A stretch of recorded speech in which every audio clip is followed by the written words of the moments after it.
Welcome to SimCity society, and we're going to be transforming this mild-mannered urban city to a very dystopian society. Right, what we've started with is kind of what, at first glance appears to be your classic modern megatropolis. If you look closely in it, you're going to see off in the distance some state housing blocks. You're getting the feeling that this is kind of a little bit more maybe of a Soviet city than what you see at first glance. We've even got kind of a government center down here where we have ministries of thoughts and propaganda going out to condition our people, make them the productive members of society that we want them to be. At the opposite end of the city, we even have our cryogenic prisons. We're forcing our criminals into obedience.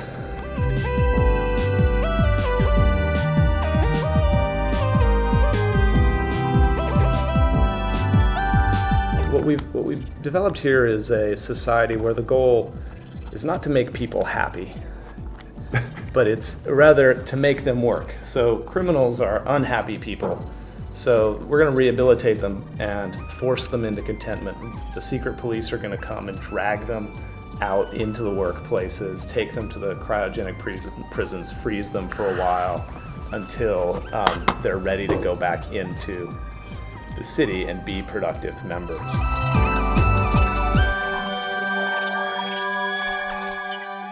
What makes societies around the world and throughout history kind of evolve is how they react and respond to problems. And the people in power at the time and their vision of the way their society should work. You go around this country and the way the police operate in LA is very different than the way the police operate in San Francisco or Seattle or Boston.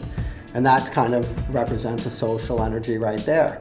An attitude of, we can correct this problem so it won't happen again, put more police out there.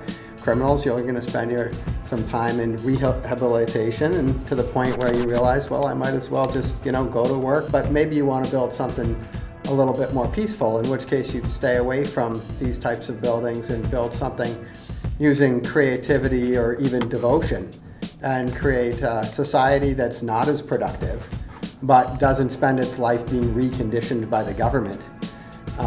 So these elements you're talking about, those are the real fundamental building blocks of the game then?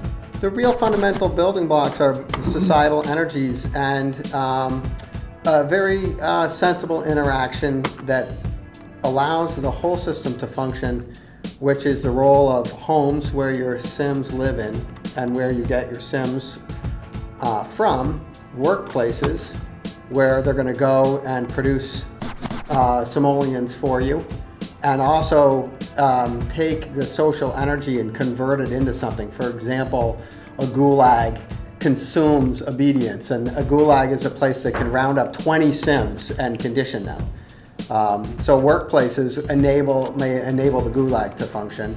And venues, which are facilities, often entertainment facilities, but also the gulag is actually a venue.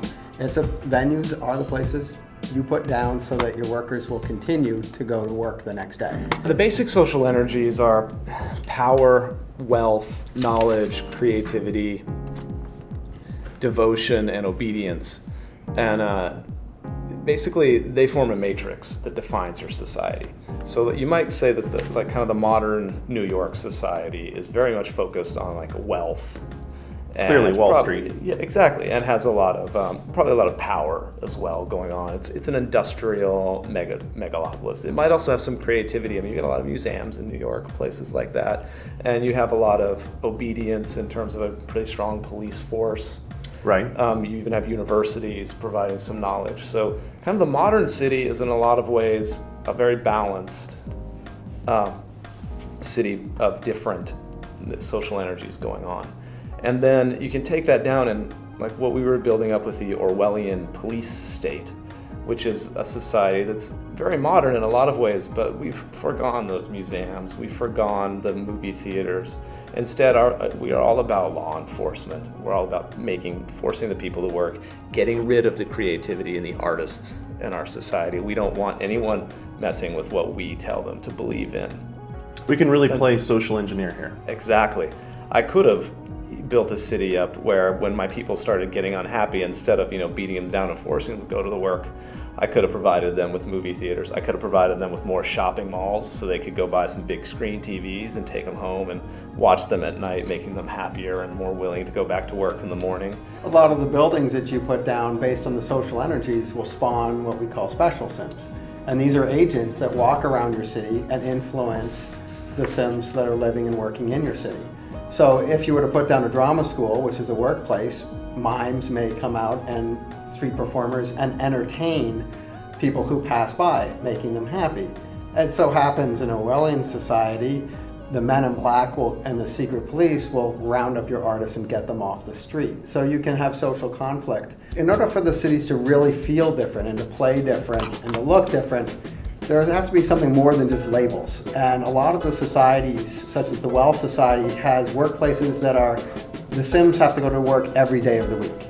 In the Devotion Society, they may have to go to work every day, 5 days a week for only 3 hours a day. So in a Well Society where you have to be at work every day of the week, your only way that you can maintain that level of intensity is to be able to go to a mall, like Matt was saying, and pick up something that can last you a couple weeks with a big happiness boost. And those big, powerful happiness modifiers come at a social energy cost. They require you to have developed a production of wealth. So the way that you mix and match those is very much up to you, but we give you goals and destinations to aim for. It seems one of the key components to conveying that is dynamic environment, everything being dynamic environments, dynamic descriptions. Talk about how you want to interact with the player and let them know what's going on in their city. Let's assume the player starts with a vanilla city, and we have generic music playing and traditional city building lighting that you would expect. And as you start to head down into certain archetypes, say the Orwellian, well, the sky begins to get darker. Yeah, we noticed particularly dramatic changes in just the lighting effects. Exactly, and that's just one of many. The objects on the street lamps themselves will change. Buildings, textures will change. Some buildings will have different props, such as the jail will get security cameras on it in the Orwellian society. Lamppost becomes candy canes in the happy ultimate society. Happy land society. And so we have these, the game is very non-judgmental. And it doesn't say that one society is better than the other. It allows you to kind of create that society, and we try and give you as much of that ambiance as we can. And also, like I just said, have the gameplay itself support that. Have the gameplay really feel different, because the hours your Sims are working and the way that you're addressing any problems in the city is very different from city to city.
know from watching people play The Sims that oftentimes they like to do little experiments on their Sims, you know, putting them in difficult situations, Yes. shall we say. I mean, we all know the story about the people who've locked their Sims in rooms where they can't get out, Sure. and then that sort of thing. How would that spread? You know, can you show us an example too of how that might spread through a city by changing what's going on in the city? Then, you know, maybe starting like, so here we are. This which city form is this? Well, so this is kind of the 19th century robber baron, Gilded Age city where all your people are living in the tenements and slums and working in your sweatshops, producing lots of money from you, but they're all very unhappy, as opposed to when you see the happiness indications for the Happy Land city where everyone was, you know, green and happy. Everyone here is just on the verge of unhappy. I don't see any candy canes. Exactly. No candy canes. Exactly. No blue skies. Yeah, you see a few happy people over here in kind of the nice area where the Rockefellers live. That's where This is the classic, you know, these people are standing on the shoulders of everyone else in the city over here. They're living the good life. Right, exactly. So if you were going to spread a little, some sort of winds of change here, what might you play with? Well, I might go in and I might go in and try and find some buildings, probably in the creativity set. Maybe I want to put down some venues to make these Sims a little happier.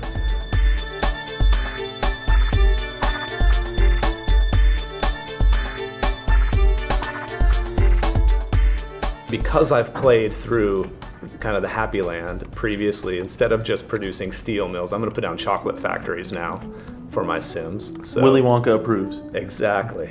So we're going to try and transition over from the We'll move robber baron profile over into more of the happier profile. So the chocolate factory, I can put down some venues that are like the clown school, the drama school, get some people out there on the streets dancing, getting the Sims happier. So those are some of the things we'll start to see as that starts to, almost like a virus, spread out through the vascular system of the city. I mean, if we think of the streets as like the vascular system, that's going to start to spread out through the city then, Exactly. Correct? All these little agents, all these little Sims, these figures, they're actively out there wandering through the city, having an effect. As I go through, you know, as a player, I start kind of building out towards these end cases with these really unique, very focused societies. And then I end up with situations where, hey, I want to build Berlin. I want to try and combine this capitalist Western society with this, you know, communist state and see, can I manage it? Can these two things interact? Am I going to really have to have a wall between them to separate the interactions of people or not? You know, what can you do with that? Can I get a city going where there are clowns out on the street? And we're trying right here. Police, you know. We may have clowns walking around the industrial tenements here at any moment, hopefully. Hopefully they won't get too sick. Because that also factors in. Now, these being an industrial area, each of those buildings have then environmental hazards. Right. Like everything has a lot of subtle effects on the city. So in this case with the industrial, it's pollution. And there's also even different kinds of pollution. You've got some like carbon emissions, global warming effects going on, which will, you know, increases the rate of disasters, floods, tornadoes. It makes the city warmer. And all that feeds back into the pure visual aspects of the city, which are very satisfying, but also into the direct health effects. And as the robber baron, I might not even care about those direct health effects. I might say, screw my citizens, let some of them die. Other people will show up eventually, I'm sure.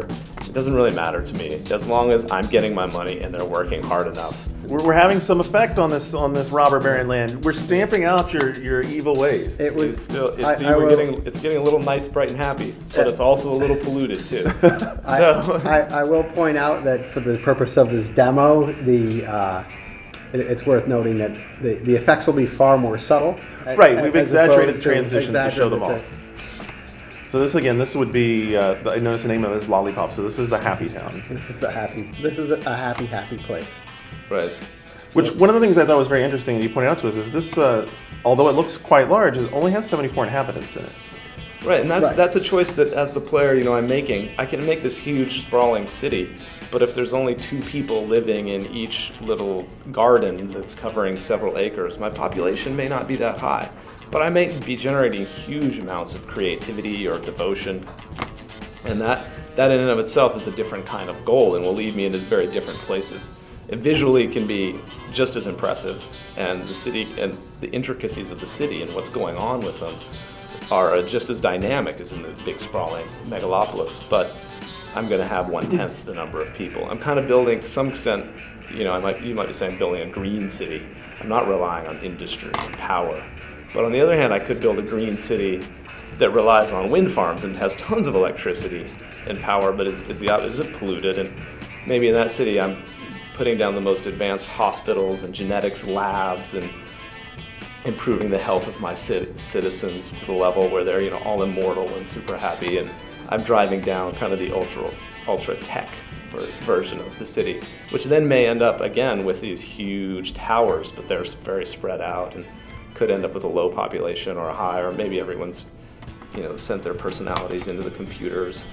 So do you have a lot of that sort of gene splicing then that's available to the player of dropping it, like you said here, we dropped a high-tech building into a very creative society, and that resulted in this sort of output. Do you have lots of that sort of splicing? Exactly. Those number of combinations between different kind of archetypal cultures are almost infinite. For instance, in this society, you can see off in the distance, there's even we have the beginnings of what you might call a haunted culture. We've got some creepy town going on, the abandoned shack, the graveyard, the old mansion. I call it the Scooby-Doo shot at night when that's all. They're generating fog and smoke, and eventually there's going to be some zombies wandering out of there.